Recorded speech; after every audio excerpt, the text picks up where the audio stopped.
Haunting Live podcast.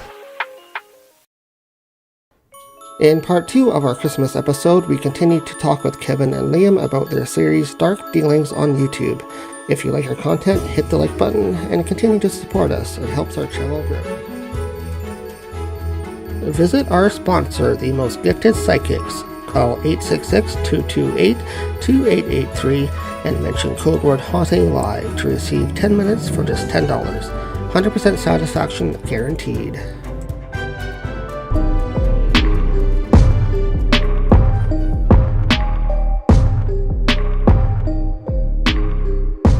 It was just a few weeks before Halloween, when the Dark Dealings team was asked if they could, possibly, rid a home of a few unwanted guests.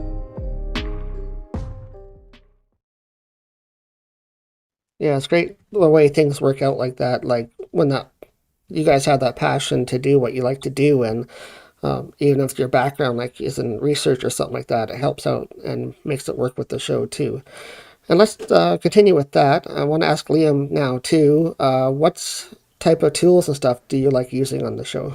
I think my favorite one has to be the Mr. D. Just from that reminds me of arcade sounds anytime it goes off. It just makes me happy. Can you explain the function a little bit? So it sets out like a field, like a tripwire almost. And anytime something crosses into that, regardless of size or what it weighs, if something moves across it, it sets it off. So if something crosses the field and it bounces back to the receiver of the box, and it'll go off and give us that sound. And that's where he and I had a discussion about what would be the perfect equipment that we don't often see. And Mr. D stands for micro radar device.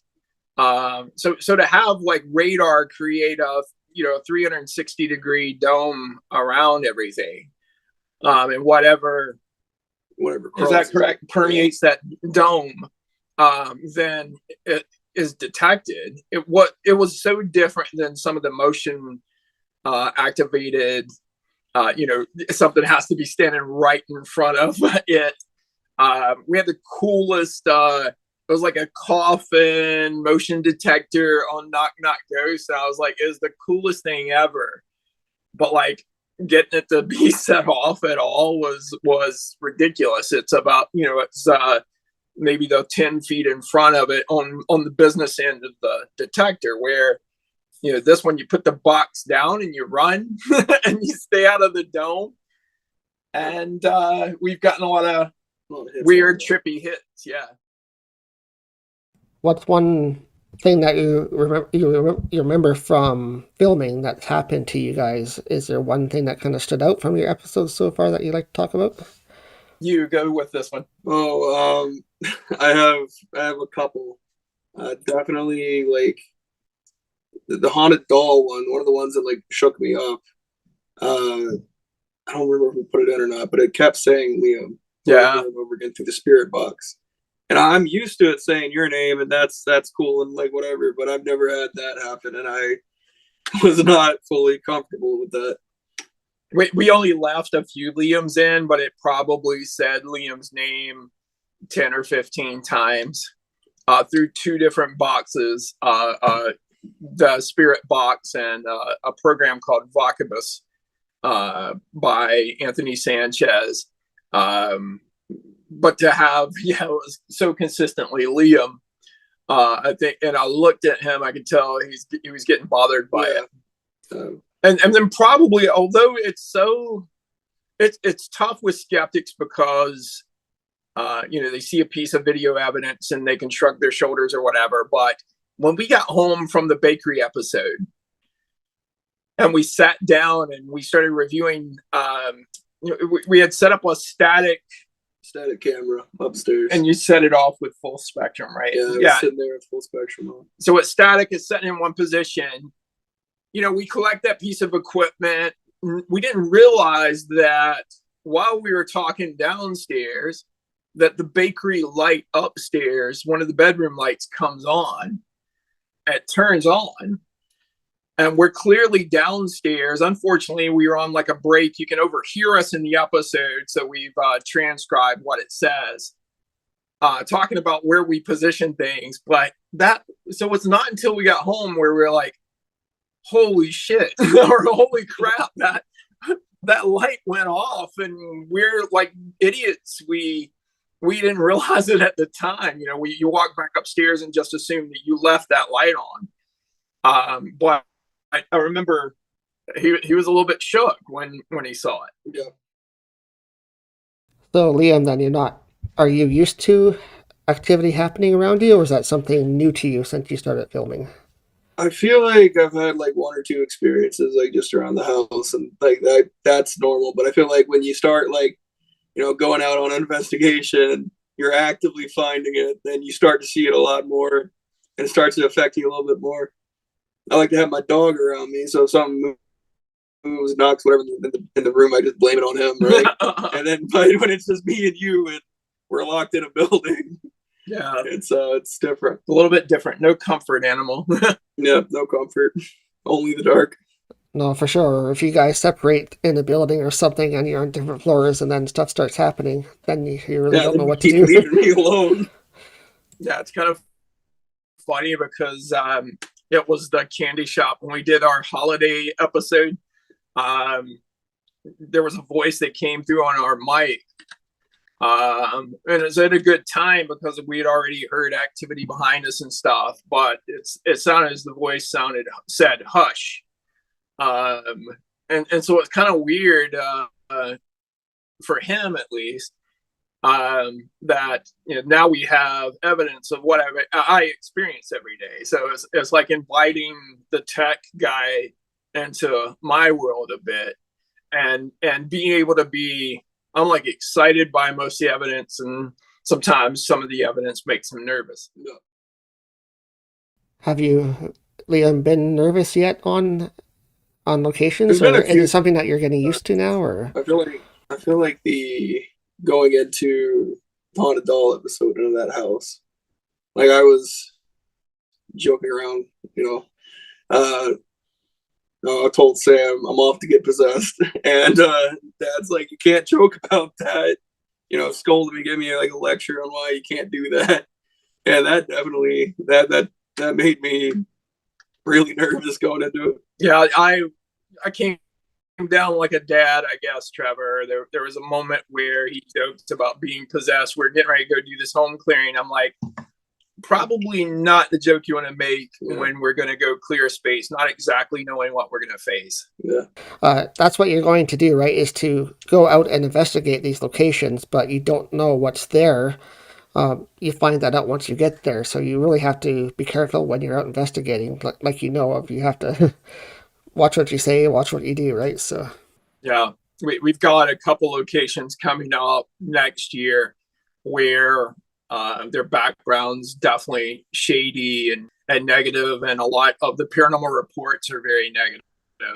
And I just want us to have a respect for what it is we may find. Yeah, you don't need anything attaching or following you or trying to cause harm or anything like that, right? So protection is key. So absolutely, yeah. So there's a seriousness. We do have fun in those episodes too. We someone talked about our bloopers reel. We made a little YouTube short out of a blooper reel, so we're able to have fun. But it's well after we get there, and we want to treat everything with respect. We had unfortunately eaten tacos before before one of our investigations, and so our stomachs were just grumbling, and it could be heard on the mics. And I'm like, let's just assemble this in like a bloopers reel and have a laugh about that. For sure. So it's always great to split that kind of stuff up. You can have some of that in the episode just to mix it up a little bit, but it's good to do that too on the outside as well. So what's the direction that you're going to be taking the series into next then? What's coming up?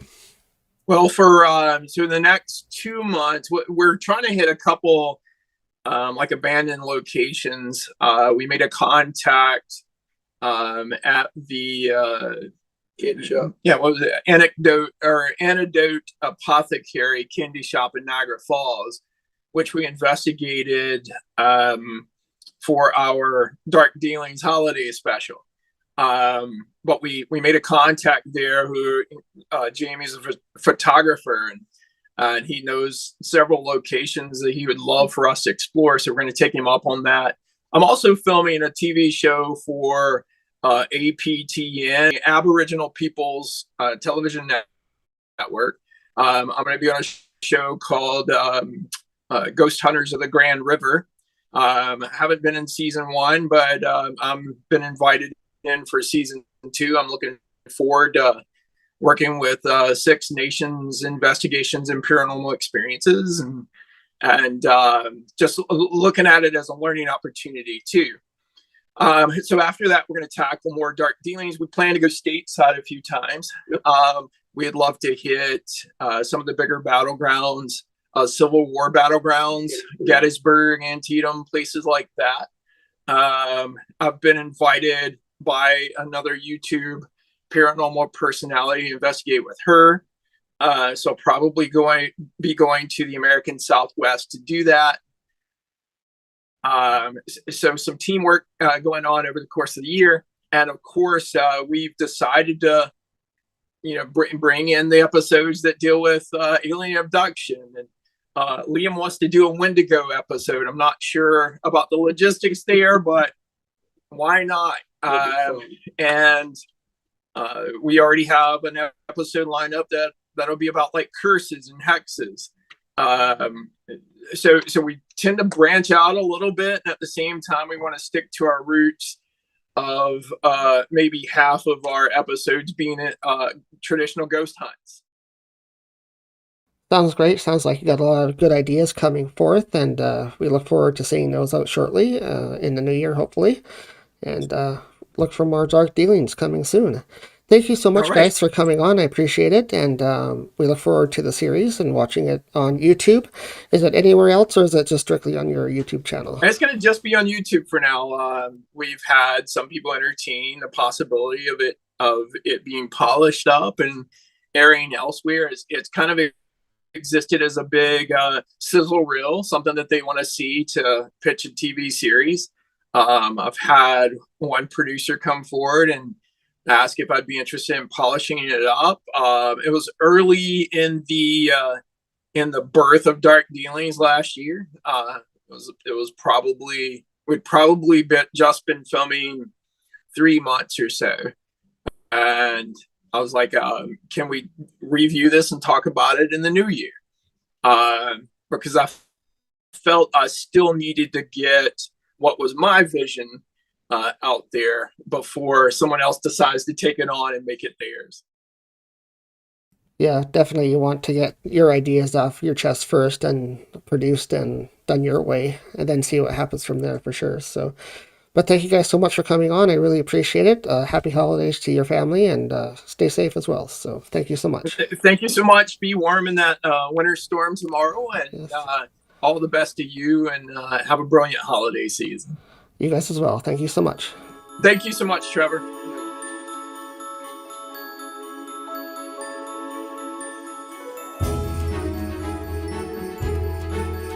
Miss one of our episodes? Replay our episodes on Rhode Island Broadcasting, Wednesdays at 10 p.m.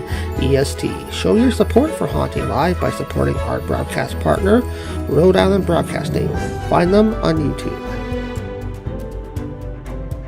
The paranormal can happen at any time, so that's why our Etsy store is always open. Get your paranormal items from cleansing to protection to attraction, all available now on our Etsy store. Search Haunting Live.